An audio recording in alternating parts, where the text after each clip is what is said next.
So, what is creativity and what is creative? Is painting, singing, or dancing creativity? Is a person who indulges in these activities considered creative?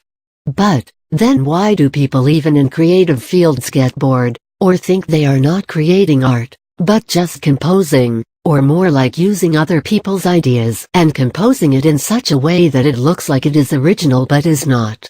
Imagine a person who enjoys creating a painting that turns out to be very beautiful. A rich man, a connoisseur, sees this painting displayed on a street and really likes it. He wants the painter to create 50 paintings like this. What happens then? Painting 50 of these paintings, instead of becoming a joy, becomes a deadline one faces, as the painter has to finish these 50 paintings or he will not get any money. So, the painter might be able to create beautiful looking paintings like the first one in a specified time, but might not enjoy the painting process itself. The rich man and other people might like the paintings and think it is as beautiful as the first one. But, the painter will know that these 50 paintings didn't come from the depths of his heart, and so it is not art for art's sake, but something which has become commercial. This problem is faced by people all over the world, and may be the reason why so many people quit their jobs. You might join a place where you think you will be creating stuff, but when the same task of creating becomes a chore, a way of living, it becomes a burden and you think you are not enjoying working or creating because the workplace is bad, or the work is not creative, etc. There are several reasons, but personally, I think one stops being creative, or creativity stops flowing if the person is not enjoying what they are doing. This doing can be anything. You might enjoy cleaning and decorating your room and adore the way you cleaned and decorated it. It may not be a masterpiece and known to world. I mean, it's just your room, right? It is definitely not something to be showcased on Travel and Living. So, all these small acts which you are enjoying become creative.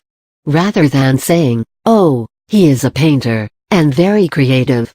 It is not just about painting or cleaning your room, the act can be anything.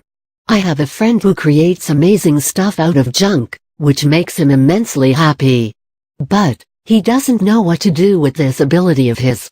One may come across creative people all their life. Some might be displaying their art on the streets because they can't afford to display their artwork in a gallery. There are many interesting concepts and short films made by people with just normal handicaps. Sometimes these flicks even win awards. So, it's not that you need expensive equipment to be creative. One can always start with basic stuff which is available and make a great masterpiece out of it. There have been famous people throughout the history who made it big, but started small. There are people who have made their mark in the world by creating amazing paintings, but in their own times were put in madhouses.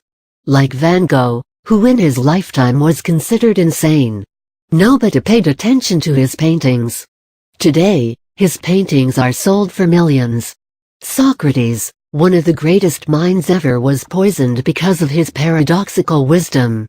One of the most gifted dancers, Nijinsky, used to dance so beautifully. He would take leaps in the air which defied gravity. But, the more people made him conscious of this phenomenon, the less high the leaps became. There have been many such people throughout the history, who have been misunderstood, and there are more people like this who are still alive. So, creativity and creative people are two concepts which are mostly misunderstood.